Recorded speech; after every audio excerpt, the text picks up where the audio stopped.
Okay, today I'm going to show you a mechanic's tip on electrical, especially if you're trying to make a really clean repair without people really noticing that there's actually a repair done. So what you're going to need is, well, wherever you're repairing, we're just going to use this piece of scrap wire that I have. You need a little gas torch. You're going to need like an awl or a punch or whatever you want to call it, or a little screwdriver. I highly recommend getting a set of wire strippers like these. They're absolutely great. And then a crimper like these. I like these crimpers. I got them, I think, from Home Depot. They're a little bit pricey, but I actually really like these, so highly recommend getting these. And then you're gonna need your butt connector. Or even you could use any terminal, any ring terminal, any whatever type of terminal it is. You can use these, but personally I don't like these as much. And that's what I'm gonna show. That's why I even have this. I think this came in some kit or something. I don't like it, that's why I don't use them. Okay, so we're gonna take our wire. Say, it could be even an old piece of wire that's, in a harness. You're just gonna take it. A little more. Strip back the wire a little bit. You don't want to twist it. That way the wire is nice and tight, it doesn't open up. Grab the other piece.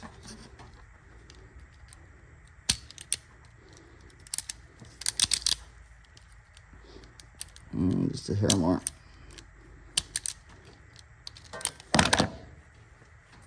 Gonna twist it.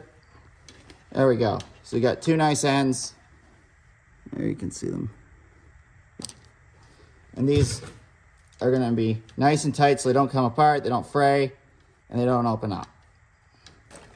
Next, what we're gonna do, actually we might need also, yeah, we do. We need a little pair of pliers. Something like this. So we're going to take the butt connector. Now this isn't one of the type of butt connectors that shrinks, but what we're going to do is we're going to get the little torch going. And we're going to heat up this butt connector and turn it a little bit black, you can see.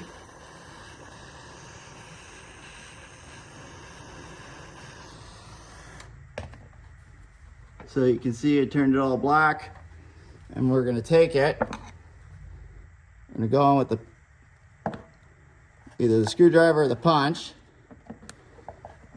and we're gonna push on it. And out comes, there it is, you can see it. See that? That's the center, or that's the connector itself. That's the steel connector. And we'll just pull that right out. There it is. See? Now we got it removed, and there's nothing inside. Throw this thing right in the garbage. Now we have our connector right here. That. I have this a little bit long. The wire just a little bit long. So I'm going to take a little bit and I'm going to cut. There we go. It's fitting on there pretty good. We come in. We're going to crimp it. You got a nice little crimp on it. It's on there pretty tight. What I'm going to do then, or now, is I'm going to come in and I'm going to double crimp. So I'm going to squeeze it this way to collapse it in on itself, making it extremely tight. If done incorrectly, this can actually make it looser, but this does make it extremely tight if done correctly. It's very strong. It's always good to give your wire a good pull to make sure it can't come off. Now, if you're working with a harness, a wiring harness, you're gonna then want to take your heat shrink And I personally always like going a larger diameter heat shrink. That's just my personal preference. And then I usually cut about that much.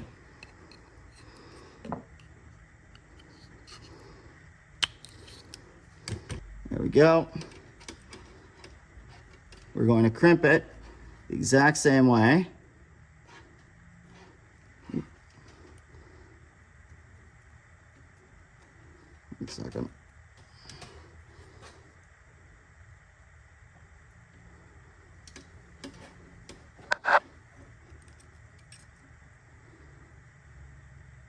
There we go. Nice strong connection, and it's not going anywhere. I always give wires a really good pull. Now people would say, oh, solder it, solder it, solder it. There's a debate back and forth about soldering, especially in vehicles. The reason is when you solder, it heats up further up the wire. And this part becomes brittle up here. And with movement, a lot of movement, it can snap very easily. So I've always heard it's better to do it this way. I've always seen mechanics do it this way. And then this is what we're gonna do. We'll slide our heat shrink over top. So it's covering directly over top of the joint.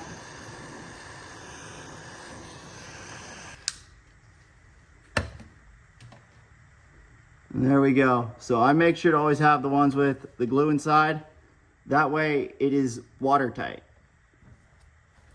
So now, there's your wire.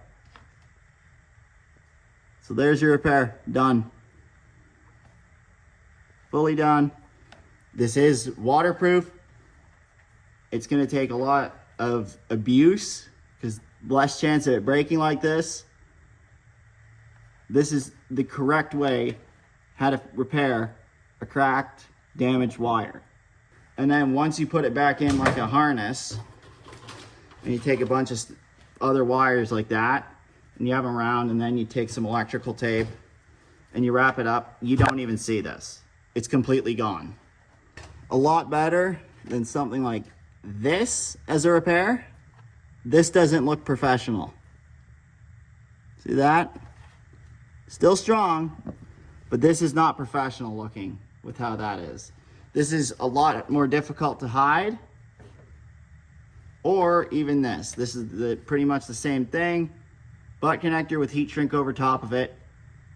In all honesty, this almost looks like a fusible link. But you can see, thickness wise, look how much thinner this is than the other ones. More clean. And this really does hide so much more. So I'm gonna see you guys in the next video. Take it easy.